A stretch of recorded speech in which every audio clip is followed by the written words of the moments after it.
Work continued today to contain the wildfire threatening the town of Edson. That's just west of Edmonton. More than 200 South African firefighters making a grand entrance. Welcome to summer, the longest day of the year. We go to the Atlantic Ocean now in the unprecedented search for the missing tourist submersible. After a high-profile dismissal, Dr. Dina Hinshaw was rehired by AHS. But Hinshaw never got started in that position. AHS faced backlash from people who didn't like Hinshaw's pandemic restrictions. The opening of the Valley Line Southeast LRT line will be delayed again. So there's no timeline on the opening of the line.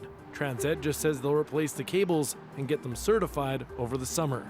July 1st marked the start of a new normal for Edmontonians. The bylaw is designed to cover all single-use items, not just the ones made of plastic. Several dozen Edmonton police officers will begin wearing body cameras starting on Monday.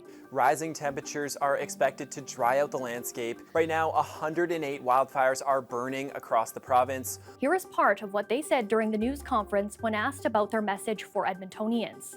You have to be extremely cautious on our transit system and on our streets downtown right now. We're gonna head outside. The smoke is elevating the air quality risk to a 10 today. The city has activated its poor air quality response. Crowds cheered as Alberta couples put their love through the test and in some muddy water as well in the wife-carrying competition in Lac La Biche this weekend.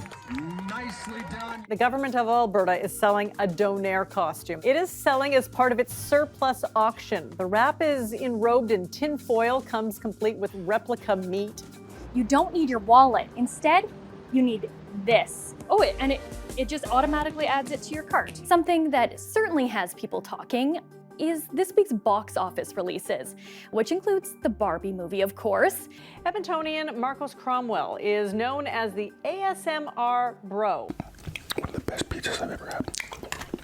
Recent data from the province shows a staggering rise in EMS responses to drug overdoses. Per week since June 26, there's been record highs. So let's start with K-Days. Attendance was down by around 200,000 people this year compared to last. Around 560,000 people went through the gates. That is being attributed to the rainy days that kept people away. Canada's run at the Women's World Cup of Soccer ended today in the worst possible way. The Edmonton Elks have broken a lot of records over the years, but the one they shattered on Saturday puts them #1 in the ranks of losers. Like most Edmontonians, I'll be heading to Folk Fest this weekend, and I'll be grabbing a few things, like my water and sunscreen. But one thing you might want to leave behind this weekend, your good pair of shoes. It's the most standing water I've ever seen on site, and I've been here for 35 years. Officials have announced an evacuation order for the entire city of Yellowknife as a wildfire burns its way closer. The mosquitoes are way worse than normal.